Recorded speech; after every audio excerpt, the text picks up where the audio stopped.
আপনার যদি ওএসএ বা অবস্ট্রাকটিভ স্লিপ অ্যাপনিয়া থাকে, আপনাকে কিন্তু 5টা জিনিস খুব খেয়াল রাখতে হবে, এগুলো আপনার হওয়ার চান্স অন্যদের থেকে বেড়ে যায়।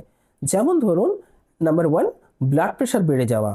তো যাদের অবস্ট্রাকটিভ স্লিপ অ্যাপনিয়া হয় তাদের একটু শরীরে অ্যাড্রিনালিন নামক যে হরমোনটি আছে তার পরিমাণ বেড়ে যায়, তো সেটা কিন্তু একটু ব্লাড প্রেশার বাড়িয়ে রাখে। নাম্বার 2, তার কিন্তু হার্টের অসুখ বেড়ে যেতে পারে।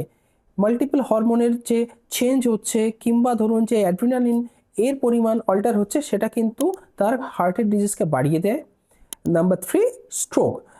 আপনার এই যে ওএস এর জন্য ব্লাড প্রেশার কন্টিনিউয়াসলি বেড়ে থাকছে, কার্ডিয়াক ডিজিজ বাড়ছে, তো এর জন্য এবং কিছু হরমোনাল চেঞ্জের জন্য কিন্তু স্ট্রোকের চান্স বেড়ে যাচ্ছে। Number 4, diabetes. তার কিন্তু কন্ট্রোলটা একটু অসুবিধে হতে পারে কিংবা ডায়াবেটিস দেখা দিতে পারে। তো যাদের এই ওএসএ থাকে তাদের কর্টিজল নামক একটি হরমোন সেটা কিন্তু সবসময় বেড়ে থাকে, যেটা ইনসুলিনকে আরও বেশি করে সিক্রিট করে এবং তার রেজিস্ট্যান্সটা আসে।